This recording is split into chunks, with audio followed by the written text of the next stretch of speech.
My name is Hilda Nimutieku, the CEO of Jobberman Ghana, and I have great news for employers in Ghana today. We have a new offering called the Jobberman Business Training. This is a set of curated training programs delivered by experts and designed to help employers equip their teams with the essential business skill that will ensure increased business performance. For the past 10 years, Jobberman has contributed to the growth of most businesses in Ghana by helping you find the right fit for the job through our bespoke recruitment and HR solutions. As your reliable partner, we want to find new ways to help you grow your business. Your employees make the business, so investing in them through relevant training and development programs will go a long way to contribute to the business growth. We also believe one of the key strategies to keep existing talent and attract potential staff performers into your company is training and upskilling them. Therefore, we have designed high-quality courses tailored to suit the needs of your team at an affordable price. These include customer service, product management, sales, communication, personal branding, ICT, human resource, financial management, just to name a few. Each of these courses will be administered by certified coaches who are adepts in their respective field, and at the end of each course, a completion certificate will be awarded to all participants, and they will also have the option of taking a test to assess their newly acquired skill. This is value for money. We want to be a part of that success story of your business. Let's help you develop your teams through Jobberman Business Training. Take that bold step with us and build better teams today.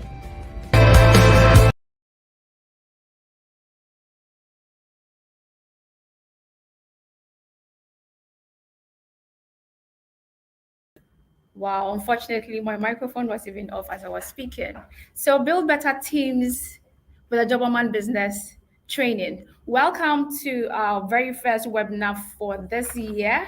It's, how do I even say it? It's a good afternoon here in Ghana, Accra. So we are coming to you live from the Jobberman office inside Jolu. And today we're talking about, or we are discussing a very interesting topic. And I would have 3 other speakers who will be joining me to explain or understand how to even or ways to retain star employees, and then how to also attract potential ones. So if you have those star employees in your organization, how do you even identify them? And how do you even know that this is what this person is looking for? And if I give it to them, they will not leave my organization. So to help us understand that will be our very first speaker. Okay, so today is not going to be a session where one person will just present a slide and then we'll go on and on. No. So today is going to be very interactive. So I have with me here Ato Incoom. He's a sales coach. And then I have Josephine Hutton-Mills, who is a certified etiquette trainer and also the consulting lead for Finesse Manners. And I have with me my one and only Frida Nana Mbel. Frida is the head of human resource here at Jobberman Ghana.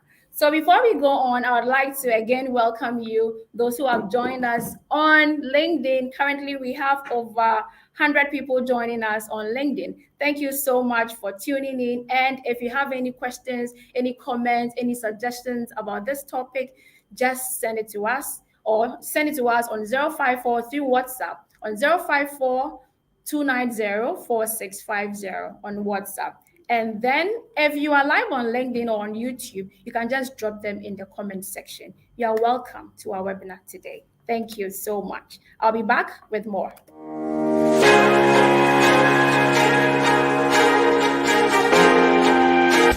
Hi, my name is Ato Incoom, a business-to-business sales specialist and a sales coach.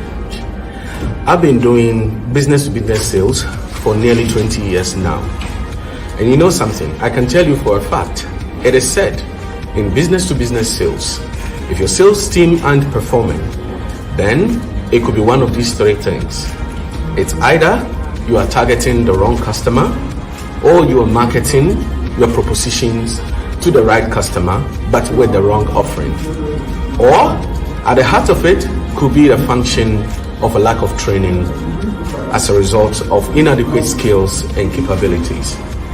That's why I want to talk about the sales training program with Jobberman. Here, we look at the sales fundamentals. You know, often we talk about the sales funnel, but we use it as just a mechanism rather than mastering these stages in the sales funnel. So what we seek to do is to equip you with the skills and the capabilities that gives you the mastery over your sales funnel. Why? Because sales is both an art and a science, which means you require the discipline and all the skills that comes with it. So we start. Why aren't you finding the right target? We answer the question in our training by involving key techniques and key skills that would help you to find the right target, so you don't lose sales. The most important thing is to ask yourself, why? Why are you losing deals even at the lead stage? Why aren't you able to qualify so that you can generate your efforts toward the customer that you know will ultimately buy from you?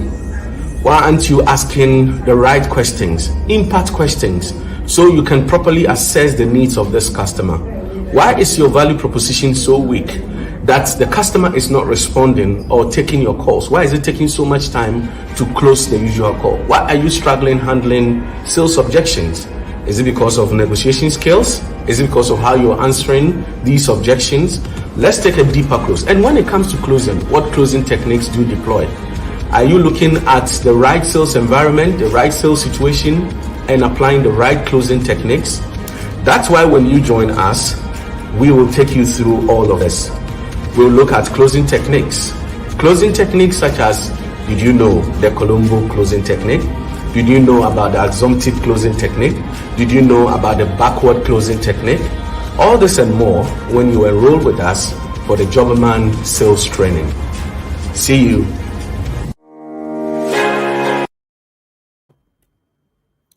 Okay, so you're welcome back. Now we're starting our webinar for today. Let me invite my speakers and we can just begin. Welcome, Josephine.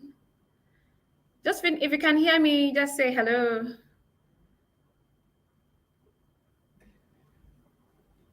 Hello, Josephine, can you hear me? Hello. Okay, so I think you are live.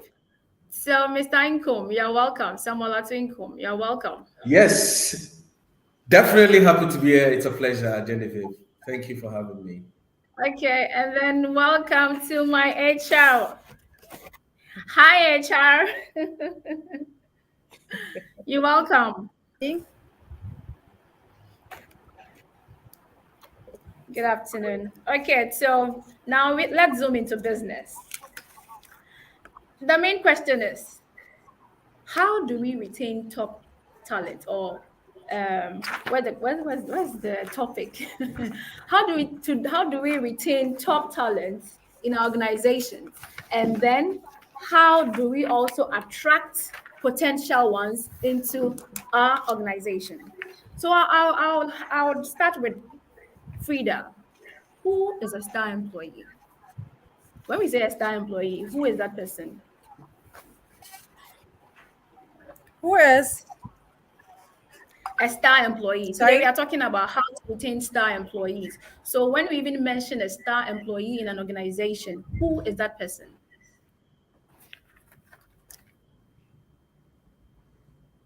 Can you hear me, Frida? It looks like you're listening, Frida.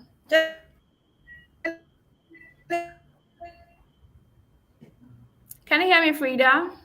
Okay, it looks like Frida has issues with her internet. Okay, so Mr. Incoom, let me come to you. No, my internet is okay. Can you hear me? Okay. It's better now. All right. Can you hear I was me? asking you. I can hear Yes, please. I can hear you very loud and clear. Exactly, I can hear you. So I was asking you, when we say a star employee, who is that person? Frozen. It looks like we can still hear Frida. Okay, so Genevieve, can you hear me? Because I think your line keeps breaking the moment you start Can speaking, hear it you. drops. Okay, so I was asking you who a star employee is.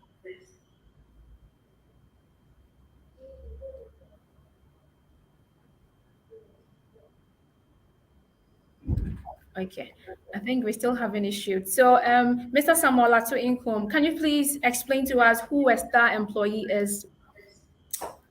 Well, thank you very much, and good afternoon to all everybody who is viewing us, both from Ghana and the world at large. We're happy and so delighted that you could join us. Let me say that, and I'll speak from the context of what I do as a salesperson or as a sales professional. Um, a star performer for me can mean many things. Okay. Definitely the person who is achieving their targets or all the performance objectives that is definitely expected to be achieved. But also, a star performer will be the one who is consistently meeting these objectives or these goals that have been set before them. So it's one thing having a good performance in one month and the other in another month, but consistency is very key in this place. For me, a star performer must also come across as a role model, somebody that you definitely can have other team members look up to and grow to become someone who understands their crafts and is able to even influence others. So you must have the ability to either teach or set the right example for others to follow. A star performer for me would also mean the person with the right attitude that is desired for the company. Every company has their values and what they represent. So for me, you would have to check that box as well as a fit for purpose in terms of the organizational context. A star performer would be for me the one that is also bringing value to their clientele. Of course, you're definitely selling and bringing in all the revenue, but a star performer for me will be the one who understands the customer need or see things from customer perspective and is able to connect the customer relationship and the customer journey, to the business context. So I would think if you check these boxes for me, I could say definitely you are a star performer. All right. Thank you very much, Sam. All right. So we have Frida back. Frida, can you hear us now? Yes, Jennifer, I can hear you. Okay. So I was Can asking you hear you me? who. Yes, please. I can hear you. I Wonderful. moved to Sam because I couldn't hear from you, but I still want to hear from my HR. I was hearing you very well Okay, but I couldn't from hear here. you. Okay, so from the point of a Oh, human okay. resource person, who is that star performer or a star employee? Okay. So good afternoon again to everybody. I mean, all over the world, those who have joined us. When you talk about star performer, I think Sami has mentioned a few things, and then we also look at, I mean, the perspective, the company, okay? We have companies that their values, when they talk about star performer, they're only looking at those who are making the sales, who are bringing the money and everything. But Sami talked about something that is very important. A star performer is somebody who is very consistent. The person who has to be very consistent in all aspects from A to Z in the company. We have organizational culture. It's not you just bringing about the money in the organization, but however, you also have to live those culture. You need to live those values. So when you're talking about a star performer, we are looking at a performer who start from A and ends with Z, right? So who is able to go through all the mill in the company. And then a star performer is somebody who is able to train somebody and bring somebody along. Not, I mean, somebody who wants to be the winner every day. If you do that, then tomorrow, if you are not there, it means that nobody can even be a star performer after you leave, right? So we are looking at somebody who is able to train, who is able to bring people along, who is a team player, who is a lead. So it has so many perspectives. But I mean, technically, when you look at this, about three words that we'll look at: consistency, somebody who is able to fit into the organizational culture, somebody who is able to bring people along with him or her to be able to achieve the purpose. Because all of us are achievers, but I'm sure together we are able to win champions, right? Yeah, so that's what I would say Exactly. about that. Okay. So, Josephine, I want to hear from you. You still want to hear from me after these two powerful Exactly. people? They've Exactly. butchered the question on all sides. You know, I mean, let me not sound like I'm repeating what they are saying, Okay. but really and truly, I think both of them have covered it extensively, and Mm-hmm. there are three takeouts here. Just like your HR said, fit for purpose. So fit for purpose for the job role and for the Mm-hmm. culture of the organization and for the Organization. clients of the organization. So that was Okay. very key. And then the consistency. You don't want somebody who is bright today and tomorrow they are dull. So the consistency is very important. And then succession planning, working with the team to ensure that we succeed together. And so when you are not there, you've been able to groom other people around you. There are some people who want to shine alone, and that doesn't augur well for any kind of relationship, not just Okay. business. If you want to shine alone, you really are not a star. If you consider that the biggest star in the world, which is the sun, gives light to the moon and to other smaller stars, then you realize that Okay. if you want to be a star performer, then you should be able to shine through others as well. You've said everything. Oh. So me, I'm ready for Okay. the next question. Okay. So since you have identified who the star performer is, what are the key strategies? The main topic now. So how do you even say, okay, this is one person I don't want him or her to leave my organization? How do you retain them? How do you keep them not to leave or for your competitors to even come and poach them? How do you do that? Who? Anybody can start? You can Okay. start.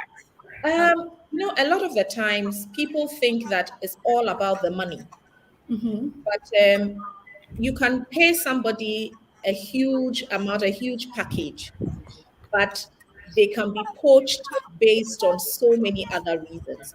First of all, am I fit for the job role you've given me? There are people sitting in job roles and they are not happy.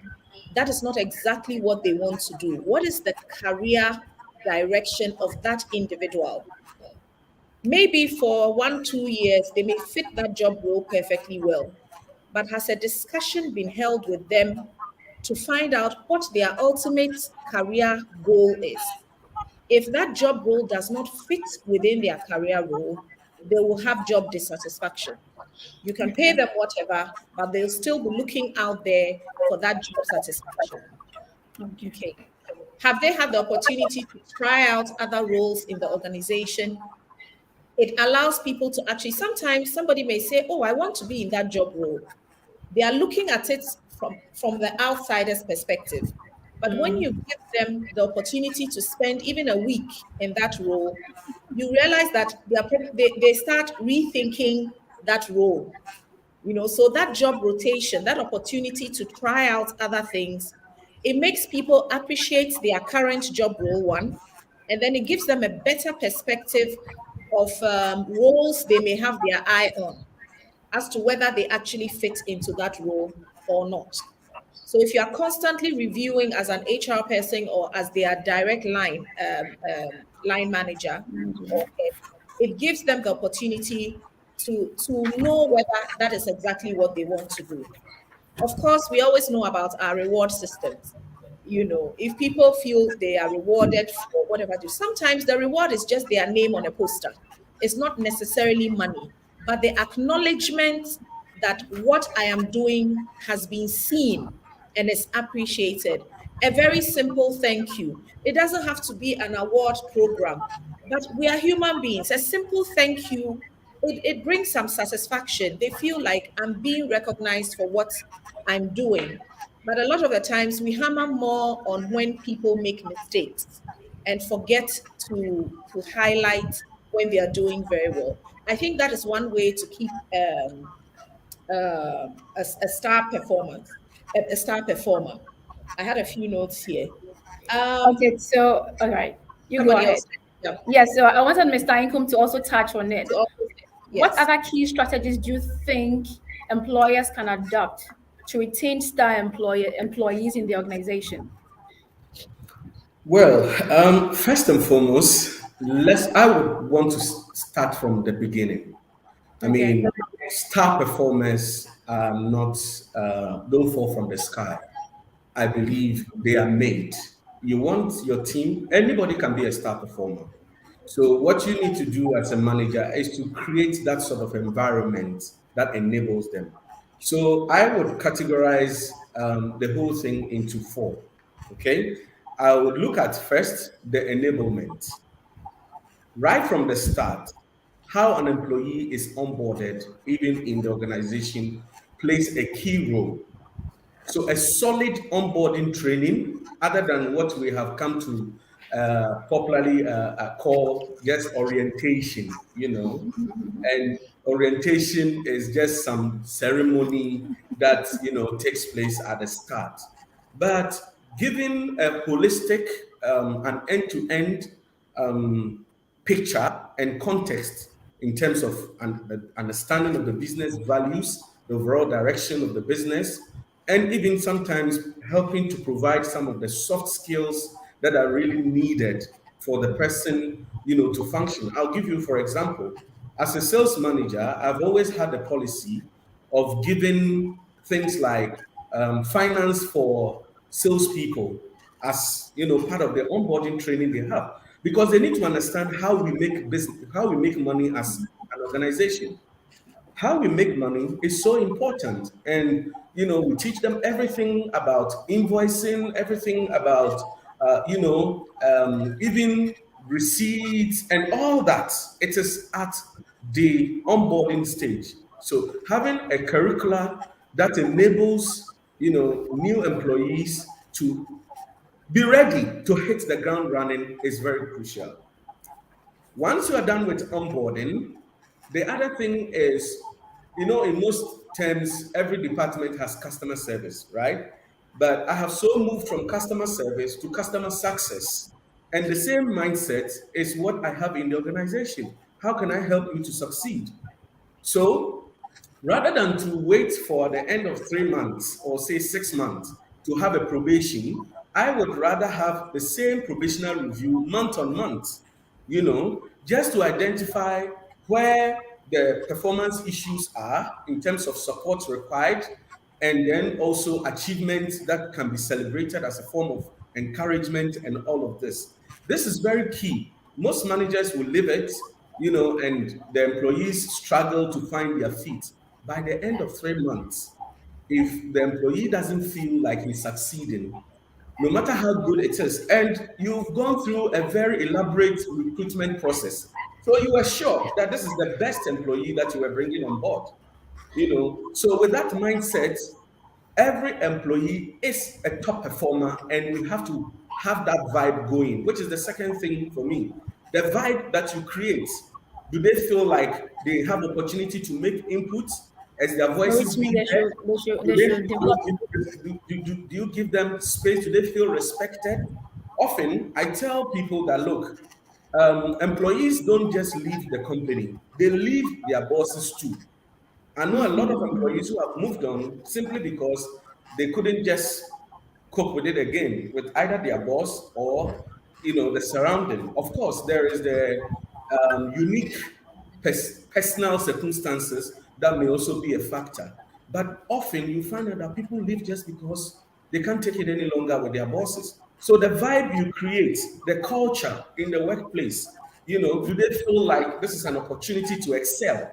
Yes, we're all looking for excellence, but do they have opportunity to grow, to develop themselves? And there comes the issue of doing monotonous job. Yes, you are here to do what you are being paid for. However, nobody wants to be boxed in doing the same thing for 5 years. So is there opportunity to add more responsibilities? Is there opportunity to broaden the scope so that I feel like Maybe I've even upgraded my school myself by attending some school, okay, or taking some courses. And you aren't necessarily assigning me to a new role based on the developments that I've done. But in terms of responsibilities, I can still showcase and still contribute what I've got. So these are just a few for the initial stages. There are three of us, so I don't want to, take the whole time. I would allow. Okay, so let's Frida take the last portion of it. Okay, so when anytime anybody talks about, or when you ask any staff, what can I do to retain you, then it was only about the money. It was only about the compensation aspect. But we've worked from that end. We've come from that point, and then we are in a different era. Now, when you talk about somebody leaving, the person like, oh, this person is good, but where are you going? And the person is like, my boss don't respect me. I'm not being recognized for what I'm doing. There's no system of growth in the company. I'm stuck, right? So employees are also looking at environments. I mean, a company that is very stable, because you're in a company where tomorrow you hear, I think we are about to be closed down. I think our finances are not going well. I think the CEO is leaving, right? So then employees these days are not just looking at the money, they are looking at ways that they know that my job is secured, my job is safe. These are some of the things that you can, I mean, this is one of them, that you can keep a star worker. However, they are also looking at respect and being able to be recognized. This person is good. We have like an end of year party or end of year award. Sometimes a little things, giving a staff like a TV, a coupon to go to ShopRite with family, or to any shopping mall around you, just for you to go with the family. These are the bits and pieces that these days employees are looking for. Employees are looking for safety for their families. So we are talking about health here, right? Employees come to work and somebody has an emergency, and you go to some companies, and I'm sorry, call their family. They will come and pick them up. Hello, this person is working for you. This person is in your company. So anything that happens to this person at that point, and you see, when employees have these benefits with health benefits, workman compensation for them and their families, it keeps their mind stable. So you are able to have very good productive people in your company, but they know that I don't need to come to work and go and think about how my daughter or how my child will be able to go to the hospital at emergency, right? So, and we are looking at work balance. I think some mentioned something like that. We are looking at work balance. Employees are looking at ways that their work is so balanced. They can be able to work. They can be able to also have a bit of fun. They can be able to have that cordial relationships with their bosses. You see people come in, and then their bosses are coming, they are typing. They are not typing anything. Most of the time, it's just, I'm sorry for my words, but nothing, organizing anything for zero, right? Because their boss, who is so strict, who is not able to laugh, who is not able to say hello to them, their boss is just thinking about how the money will come in. And I'm saying employees are leaving because of some of these things. You see, oh, this company, they don't care about the employee. All they care about is their money. I'm not sure I'll be able to work in this environment. Then the next day, the person is gone. So you will be paying the person a whole lot of money, giving the person the big salary and the car and all that. I'm telling you, that is not keeping the staff anymore. No. I've engaged few employees that at my membership, you ask them, so what will make you stay? Oh, any company, even if they are not paying me big and they are expecting me, the benefit is good. I think that I want to be there, because they are looking at tomorrow. They are looking at a system where they'll be able to grow, right? So you're in a company for 2 3 years, and there's nothing called training in us in any aspect, you see. So I look, when I say training, I'm looking at an employee. A security man should be able to know what the company does. A security man should be able to know at least 1 to Z, the fundamentals of the 1 to Z of the company. So we are there are so many to the things. There are lots of strategies that you can use to keep an employee, but some technical ones are training. So today I would want to talk about training, because if I'm in a company, I've been doing the same thing. Now we've moved from Corona, now we're on the digital world. And then it will surprise you. You go to a lot of companies and you ask them to come on Zoom meeting, and they'll be like, what is that? I think we've gotten to a state. Yes, I'm serious. They ask you, how Yes. do I join? How do I? You see, not only employees, even the world. You send people an invite. Oh, Hello, can we hear you? Hello? We can't hear HR. Oh, hello. Okay, it looks like we've lost HR. Okay, since her internet is messing up, I'd like to read some comments we have here from LinkedIn. Okay, so we have Mami Abba Afo also joining us. Okay, so Mami, you didn't tell us where you are joining us from, so thank you for joining. We have Hossein Atabuteli, and we have Nana Berima saying, good conversation. Sikapa Kofi Ejay says, okay, great discussion. And then, okay, I have this one coming from Samson Odrum. Samson says, okay, all right, Samson, I'll get back to you on that. Yes, you're looking for an employment. We'll help you there. Okay. And Isaac also says, I really appreciate that a simple thank you is all what employees need to make them to be on top of the game. Thank you for that message, Isaac. And okay, so another one coming from Butelli. Yeah. So why do some companies do not okay, why is it that companies do not regard their contract employees who absolutely work as permanent employees? I think that's an issue we can. Okay, so Mr. Incoom, can you touch on that? Please, the question again. Okay, so Butelli is asking, B Tully is asking an interesting question here. He says that some companies do not regard their contract employees, and most often they are the ones doing the work rather than the permanent employees. Why is this so? So this is a very common thing. I don't know where the phenomenon actually developed from. The concept of creating a feeling or an atmosphere of a contract employee and permanent employees. Look, there are hygiene factors that are very important for productivity or performance. And one of them is definitely not to create that kind of distinction between employees, especially when they are performing same task. It doesn't matter.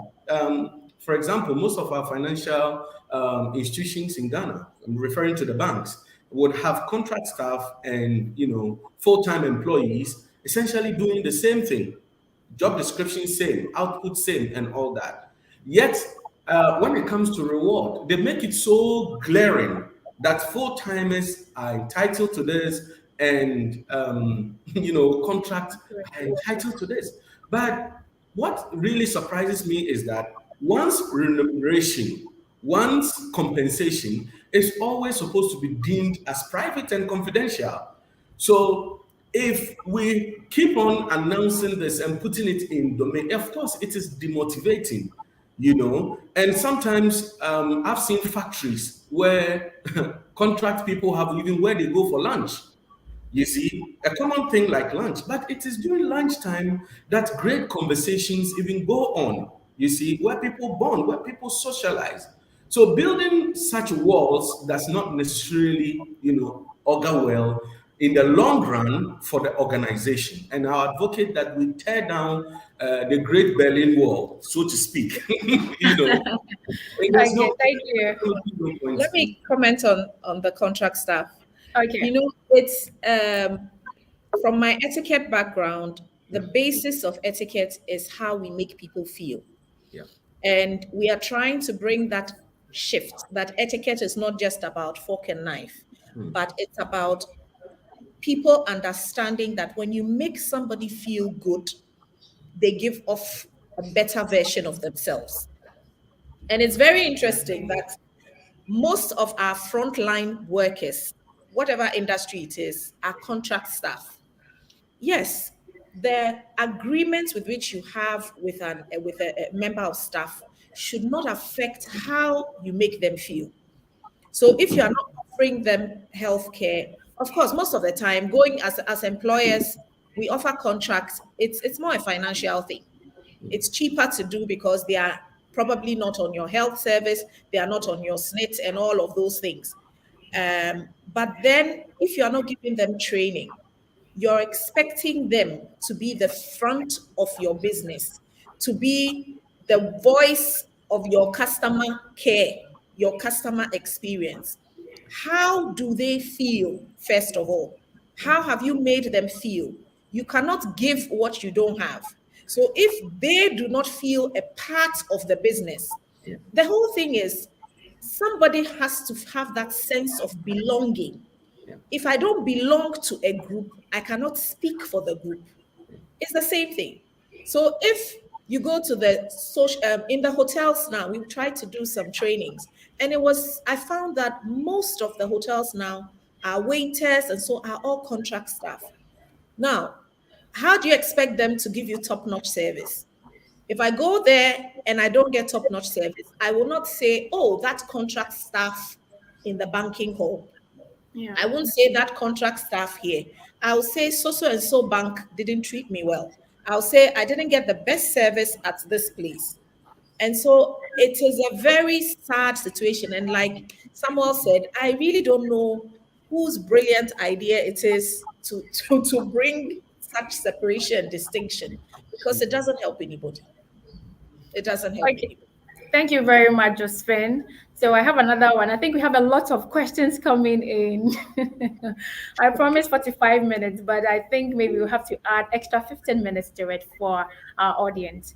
So which means we're going to close at 2 p.m. So I have this one coming from Isaac. Isaac says, employees are now looking for growth and stability, as you said. Also, employers should look at overtime payment.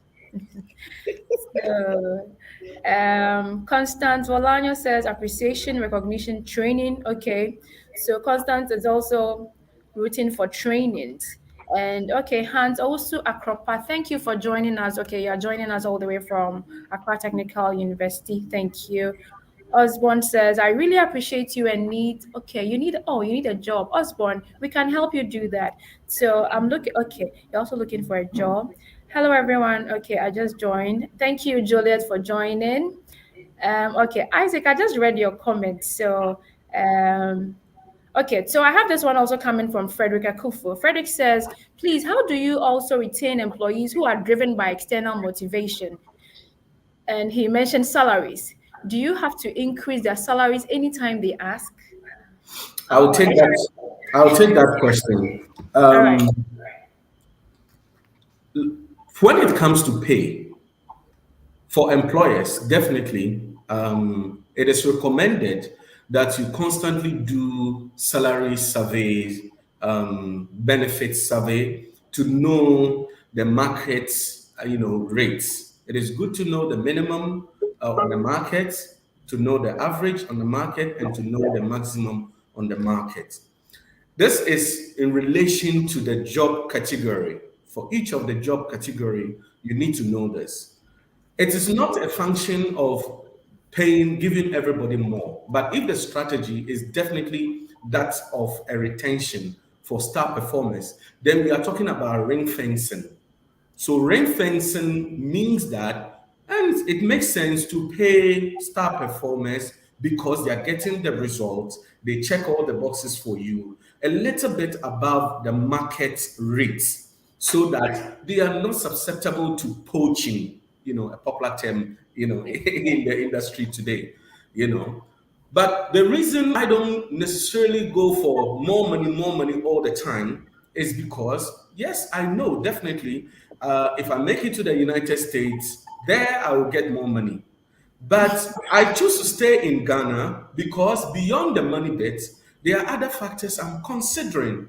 So in the organizational setup, this is the question. What are the other factors beyond the pay? I've seen a lot of employees who have had private conversations with me to say, boss, I got an offer from this company. They are paying me 2 times, 3 times, but I turned down the offer because I am committed to this project we are doing. I believe so much in this. I have even this customer that is so important. I don't think they're going to move with me if I go to that place. But because of what we do together, I think I want to stay around for a while, And some will tell you I want to see them through their project, for like 2 years or something. Look, I'll give you an example. There was this guy in a firm that was working with one of our road contractors. I mean, some of these interchanges that were being built, and was working with the contractor and was the one responsible for, working on the machines and everything for this project.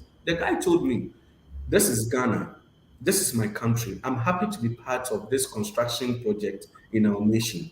And I'm happy to work with this contractor to give them everything that they need to finish the project on time. So even though I've had an offer here, I am not moving."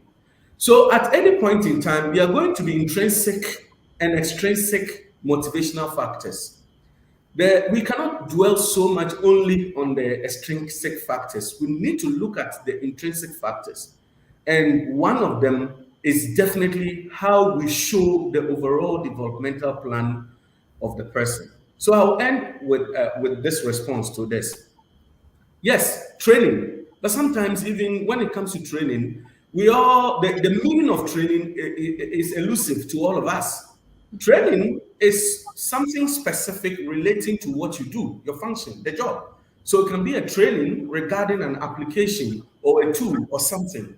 But development is got to do with a person's own aspiration and desires as to where they want to be in line with their career path they have chosen, or career ladder, as we popularly call it. So it is important that both employer and employees align on these developmental aspirations so that you can work together. In this way, I, as an employee, feel that I have a future here, or I'm growing somewhere. So this for me is very crucial, and we tend to miss this basic point. Yes. Yeah. Thank you very much, Sam. Thank you so much. So talking about trainings, recently, Jobberman, we had a poll on LinkedIn, and then we are asking our audience, what will make you stay with your current employer? So the option was a higher salary, a good boss, development and training, and then I think the fourth one was, I think there was a fourth one, but a higher percentage of them, we had over 2,000 people responding to that poll, and a higher percentage of them were saying that they are looking for trainings. So which means that people want to get skills to move on in their career or to grow themselves. Yes. So then let's come to training and development. What will make an employer say, okay, I think this person, I don't want him or her to leave, and this is the skill that I want him or her to build to carry on with the next tasks ahead? And how do you even identify the necessary skills needed for that employee rather? So HR, I'll let you take that. I think your microphone is off. Hello, can you hear us? Sorry. Thank you. Before any employee or employer, any employer will think about doing training, I would say that they shouldn't just think about the employee, right? Because the training is not just one way. After the training the employee, that person is bringing that knowledge back to the company to impact it, to be able to, grow the company. So the person isn't taking it home. After the training, you're not sacking the person. So it's a win-win affair. You are training the person, and then also you are looking at your company growing. Because if I'm doing customer service, for example, and I've been trained on new ways of making customer happy, when I come back, obviously your customers, the customers for the company are going to experience the impacts of the training I have had. So when we are looking at training, we have to talk about it in two ways. The employee is benefiting because of skill.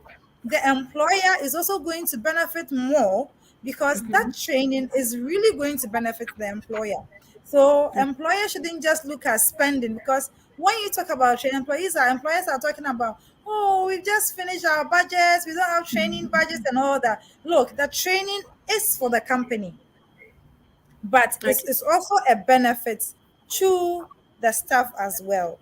But Okay. more times, I think some spoke about career path. Oftentimes, employers will go and hear something in town and they come, oh, we went for this leadership summit. I think I want to organize this training for my staff. The question I ask the person is, where is your training, your need assessment? Exactly. That was going to be my very Before next question. How do you before identify you the do training training needs? for any individual in your company, there is a need for you to do a need assessment. And what this need assessment will be that where is the person? Where do you want the person to be? What does the person have at Hello, have you lost Frida there? Hello, that Frida, can you hear moment? us? And Okay. yes, I'm back. So the point is that where is the person? Where do you want the person to be? And so that is where you get the gap. You always have to have a need assessment to be able to identify the training gap that is in line with the career path. Because sometimes you have people having their own career path. But when it comes to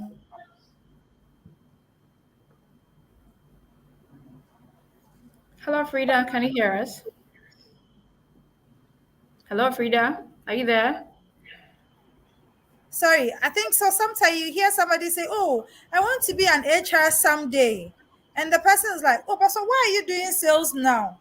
Oh, there was no job. So I just felt I wanted to take this job. You understand? So there is a need for us to be sure of what the employee is doing currently, where we want the employees to get to, in line of what the person is actually doing in the office, right? So I will talk about need assessment. It is very important. After the training, there is a need for us to do evaluation for the training to be able to see whether that person is actually using that knowledge that it has been acquired during that training process. So that's what I want to talk about. I don't know whether Sam also has some to add or anything. I like to speak about the training. Let Okay. me speak about the training. Yes, when Sam was speaking, I started clapping because he talked about training versus personal I'm development. having I a mean, globally right online. now, You can have a there's seat there's anywhere. more I think one of emphasis them on is personal dirty. You development can clean and because I'll be with you soon. Okay. All right. sorry, I think there's more emphasis on the soft skills now because it affects the way people behave. Okay. Now, you can be technically efficient, but if your soft skills are wrong, it's a big problem. You're talking about attitude. You're talking about um, positive mindedness, positivity. You're talking about the knack for efficiency. You're talking about personal branding. You're talking about emotional intelligence, how people react to things when they are in trouble or when they are in a good mood or bad mood. And globally, we are moving towards developing ourselves and developing those soft skills. Now, if you're training your staff or employees and you forget to bring those things in, there's a bit of a lack because it goes back to how the person feels. Like Sam said, we are only training based on job requisite today, but we are not training to find out how does it even tie in with the person's career plan. So when Frida also mentioned that you're doing a needs assessment, the needs assessment will not only be based on what the company is looking for in that job role, but the needs assessment should involve that individual's personal career path. Do the two Yes. align? If they don't align, what is the plan to align them or to fit that individual into the correct space? And so self-development is becoming is so crucial these days. There's one more thing I'd like to talk about. When people also understand the value they bring to revenue, a lot of the times the security man does not understand his role in contributing to the revenue. He sees his job as in that small corner. The receptionist does not see how she adds value or contributes to the revenue of the company. She sees herself in that small corner. It's about time we include people and let them see that, look, you bring value to the table. You are part of revenue generation, and explain to them how. So if there's no security and it's so lax here and something happens, the company loses money, we all suffer. But we value you because your security makes this place safe. And when the property here is safe, we don't spend more. If we don't spend more, it means expenses are cut down. We make more profit. We make more profit. We can increase your salary. We can give you bonus. That chain has to be explained for every individual. And that is where, when people just come back, oh, I want a salary increase, I want a salary increase, they come more guided because now they understand finance for non-finance people, So I just wanted to chip that in as well. Thank you Yeah, very much, and Josephine. Genevieve, just some Okay. few points still on how to retain your staff performance. Look, after COVID, we have all gotten used to even working from home, okay? And the Yeah. flexibility with which we can still deliver on our objectives. A key thing that we all, as managers, as employers, especially SMEs, need to consider is flexibility, providing flexibility for the employees. You see, oftentimes we measure people, we judge people, we are so rigid on following processes rather than celebrating achievements, and the deliverables. These things stifle people who want to give their all. I'm not saying employ unorthodox, unethical means to work. I mean, I have a philosophy. I rather would attract, retain, and promote based on attitude other than anything else. So you can be the highest revenue contributor, but your attitude is very important. But micromanagement doesn't pay off. People want to feel that yes, you've given them the objective, but they have the leeway to research, to find out how best this can be done. And when they go wrong, they know they've gone wrong. And they will be able to improvise, they will be able to innovate, to deliver for you, and you see improvement in your atmosphere. So that is very, very, very key as far as retention is concerned. Don't micromanage best employees. Nobody likes that. And then also, definitely we have spoken about the appreciation and the respect bit. But things like employee of the month should not be that raw, you see, and not so difficult to achieve. Bring these days you don't even have to hear of a happy hour, or like employee is on leave, but you're also aware that they are going through some family challenges. The manager even reaching out, boss, I need leave, to get in school for my child. 2 days I need to take care of a sick baby, and it's a problem. All these things doesn't help. So we should be able to balance, the workplace demand with the employee, and this should be specific. It should drill down. Often there is this whole big mantra about a work life, balance, whatever it is. But in the end, it doesn't trickle down to the context of the various individuals. So we need to be mindful about how we treat each employee as a unique entity and marry their interests, their passion, their worries, their anxieties into the business, concept, and get the best out of everybody, really. Okay, thank you very much, Sam.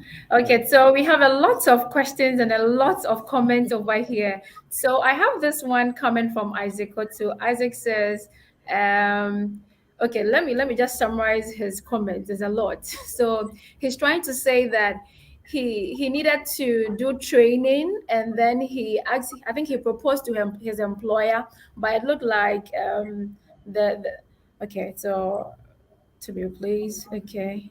And then, okay, so they didn't give him the option to do the training. So it becomes a bit difficult for him to work. So then we are asking the big question: how often should employers give their employees trainings? Um, This, sorry, please go on.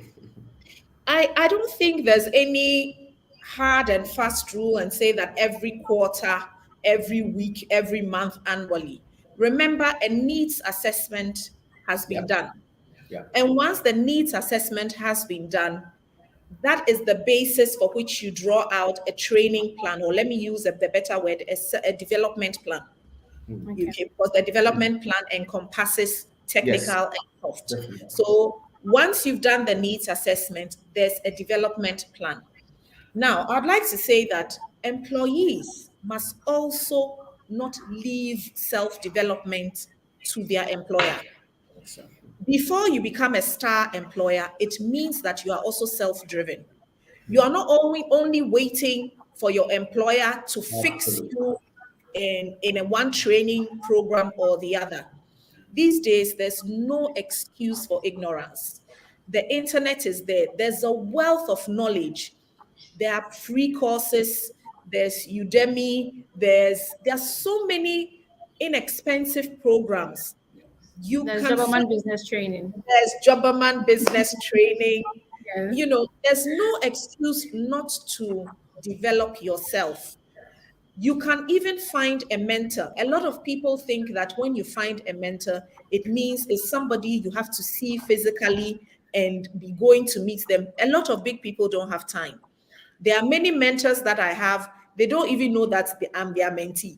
You follow people, you read about people, read their life history, you are inspired by their journey.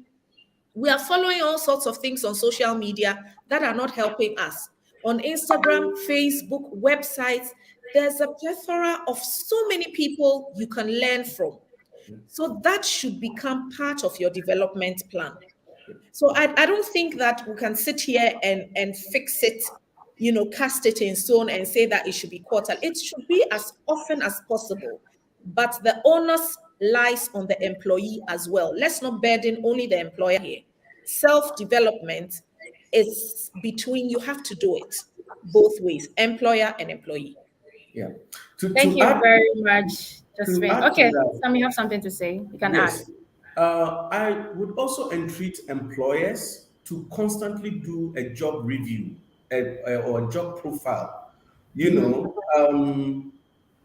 One way to definitely strengthen and to add to the skill set of an employee is by definitely adding more responsibilities and constantly encouraging them to develop skills that will help them perform or achieve excellence at them. So you need to, when you do job analysis, job review constantly, you are constantly updating even the requirement to perform in that particular role. And by so doing, giving a chance. The other thing I want to add is that guys out there, to the many of us who are busily doing masters and schooling and wanting to get every degree out of the way, it has become a usual thing now. And once you finish, you enter a job with an HND or a first degree, and immediately you yourself, you are thinking of having a master's. And when you finish the master's, you want to be given a role that correspond with your new degree. We have to understand, before you take a job, look at the job description well and look at the position that is required for you to be in that role. It's almost all the time.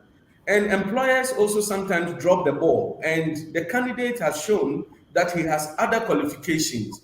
But at the interview, we don't make it clear to the candidate that it's not wrong for you to have 5 masters in addition to the first degree which we are looking for. However, this job is suitable for a first degree holder and 2 years experience. So you've worked for 8 years, but this is what is required for this role. So that, there's some kind of expectation. Alignment, So that's the point I would just add. Okay, thank you so much. So, Josephine, you mentioned something about employees should also take charge of their self-development and then training needs. So I have this one comment from Nilante. He says, please, I'm enjoying the discussion. And I once went to my boss and I proposed that I upskill in my field of work. So I gave my specification of upskilling, but he objected to that particular training. But I felt I needed it as a person. So I went ahead and then I trained in that particular field. And later on, I got an offer which needed that specific skill, and I left my company. That's so interesting. So it tells you how training and development is so key to you as an individual. You don't have to depend on the employer or your employer alone for developmental or training opportunities. So then I think we'd have to bring our discussion to an end. Unfortunately, Frida had to leave because she had a bit of internet issues, but we are so glad that she joined us. And some Ato Incoom, thank you so much. Sam is a sales coach, and if you are looking for somebody to take your team through sales training, he's the best person to go to. And then Sam, I think yes, it's enough. So Sam, thank you so much for joining the session. Thank you so much. And back to you, Josephine Hutton-Mills. Josephine, thank you so much. So Josephine is the lead consultant at Finesse Business Etiquette and sorry, let me take that again. So Josephine Hutton-Mills is the consulting lead at Finesse Business and Etiquette Consulting. Yes. So Josephine, thank you so much for also joining us and your input as well. And we have a lot of messages coming in from our audience on LinkedIn, and we couldn't read all of them, but I know a higher number of them were answered. So thank you so much. But before you go, I'd like to talk to you about the Jobberman business training. We have a business training. So you know us as a recruitment and HR firm. Yeah, what we do is we connect employers to job seekers who are qualified for specific job functions. So then we ask ourselves, after we helping you get the qualified or the top talent into your organization, how do you even keep them from competitors poaching them? So Mr. Incoom used the word poaching. Now we want to help you develop your team, train them with the requisite skills. So then we have developed what we call the Jobberman business training. So Sam Ato Incoom is a trainer here with a Jobberman business training, and then Josephine Hutton-Mills is also a trainer here. So if you're an employer looking for us to train your team, just reach out to us. You can visit our website, www.jobberman.com.gh/skillup. And then you can get all that you need about the Jobberman business training. You can also reach out to us on 054-290-4650. That's our customer service helpline. We are always available to help you on that. So thank you so much, my guests. It's been an honor having you for this webinar. So until another time, we say have a nice day. And thank you also for joining us. Bye-bye. Bye. My name has been Genevieve Amponsa. Yes, I work with Jobberman Ghana. Thank you. Okay. Bye. Bye.